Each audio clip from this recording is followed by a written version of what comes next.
de quoi dans ton podcast? De sexe ou quoi? Alors oui, mais pas que. Vous devriez plutôt prendre une crème pour peau mature.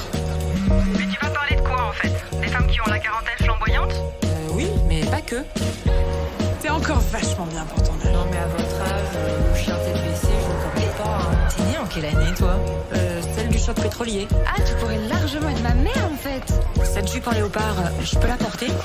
Tu veux dire encore la porter? Ce podcast a été rendu possible grâce à Firmament Store, le concept store des femmes enceintes et allaitantes, mais pas que enceintes, parce qu'on a envie de tout acheter pour faire plaisir aux futures mamans. La boutique est boulevard Pereire dans le 17e ou sur internet www.firmament.com. Un grand merci à Marguerite et à toute l'équipe. Et en même temps, fuck. Et en même temps, fuck. Et en même temps, fuck. Bonjour et bienvenue dans le 5e épisode de Et en même temps fuck.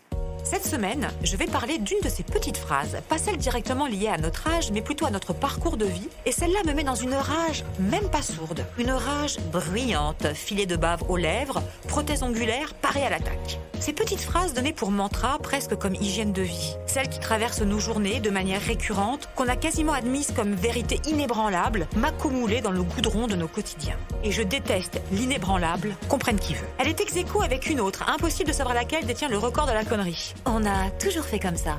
Symbole d'un immobilisme mental, d'une neurasthénie létale et d'une paralysie destructrice. Et donc celle qui me fait sortir de mes gonds ce matin. Attention, ce qui ne tue pas rend plus fort.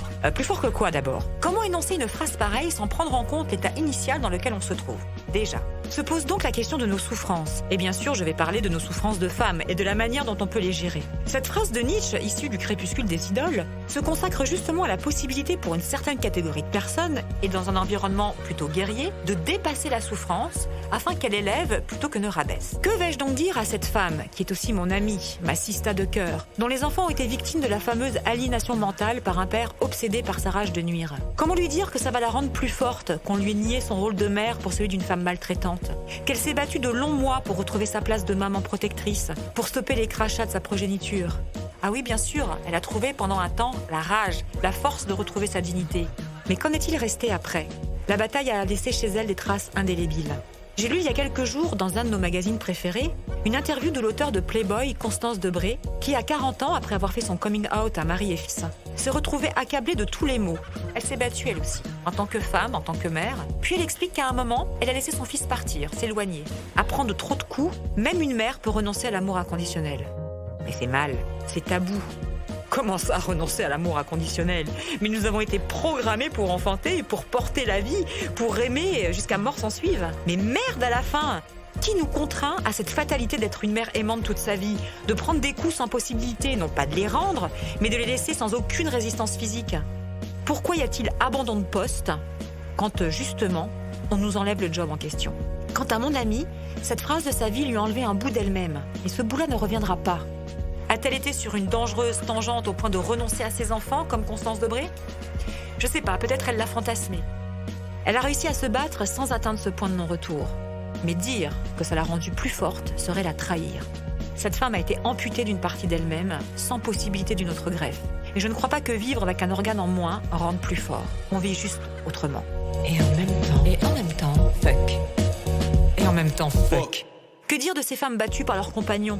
Je vous rappelle les 150 et quelques féminicides déclarés depuis le début de l'année. Pour ces dernières, c'est certain, on ne saura pas si cela les aurait rendues plus fortes. Et pour celles qui restent, celles qui ont subi dans leur chair des attaques au couteau, à l'étranglement, à la gifle, à la fessée, ou dans leurs âmes, les insultes, les brimades, les t'es qu'une conne, t'es bonne à rien. Ces femmes sont meurtries, ça peut pas les rendre plus fortes. Moi, dans ma vie de mère, j'ai été enceinte 6 fois.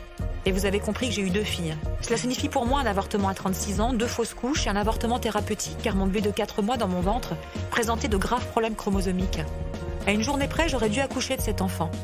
J'ai jamais voulu savoir si c'était une petite fille ou un petit garçon. Eh bien non, je ne peux pas dire que ces 4 enfants non nés, cette douleur dans mon ventre charcutée, cette souffrance d'être privée de ces enfants m'ont rendue plus forte. Il reste en moi un abîme de chagrin, une armée de souvenirs d'hôpital, de prise de sang, d'aiguilles d'amniosynthèse et des kilomètres de « et s'ils étaient vivants ?» si j'avais eu cette fratrie.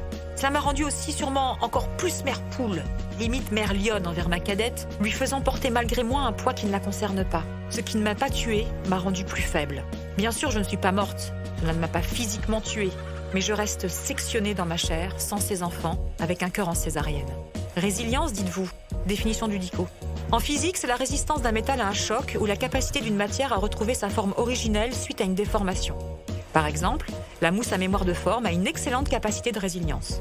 À moins de comparer nos vies à nos matelas et oreillers, je vois pas comment faire pour me sortir de ce constat. Si cela nous a rendus plus forts, c'est juste qu'on n'était pas vivants avant. Notre capacité à nous réinventer autrement, de sortir de nos souffrances. Oui, ok, mais que ce soit une force, je ne pense pas. D'autant que nous ne sommes pas à armes égales pour combattre les kilos de merde et de vacherie que la vie parfois peut nous envoyer.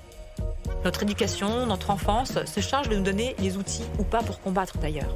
À l'homme, je demandais ce matin comment lui appréhendait cette phrase et j'aurais dû me douter de la réponse masculine. Ça me rend plus dur, plus méfiant. Ok, raisonnons par l'absurde. Si j'en prends plein la gueule, mais qu'on en rajoute, tentez plus et tentez plus. C'est le truc, si on te frappe la joue droite, tends la joue gauche. Allant jusqu'à l'automutilation physique ou mentale. Écoutez Zaz en boucle par exemple. Est-ce que pour autant, ça va nous rendre plus forts? De nouveau, je ne suis pas sûre. Et en même temps, fuck. Et en même temps, fuck. Alors on peut donc proposer deux manières de réagir. Se renfermer, se durcir et tendre vers la misanthropie. Je sais que ça peut être tentant, je vous l'accorde complètement. Ou sinon, se mettre en éveil, lâcher vraiment prise, avoir besoin des autres, leur exprimer ce besoin et leur exprimer une certaine forme de gratitude. Est-ce que vous vous souvenez de ce film La Bûche de Daniel Thompson, où Sabine Azema dit à propos de la dépression hostile que quand elle est triste, elle est encore plus gentille avec les autres, qu'elle donne encore plus d'amour pour rentrer dans un cercle vertueux. Moi je dis juste une chose, ce qui ne tue pas rend moins con. Et c'est déjà ça. Et en même temps, fuck. Vous avez aimé mon billet d'humeur? Likez, partagez et abonnez-vous. Et retrouvez-nous aussi sur le compte Instagram et en même temps fuck. Un podcast écrit par Esther Pi, avec la relecture attentive de Sandrine Delsol, assistante de production Mélanie Skache, moyens techniques École de journalisme ISFJ Paris et Rémi Gustafsson, mixage et sound design Karl Moreau, illustration Marie-Félix et musique originale Menikans Design. Et en même temps, fuck. Et en même temps, fuck.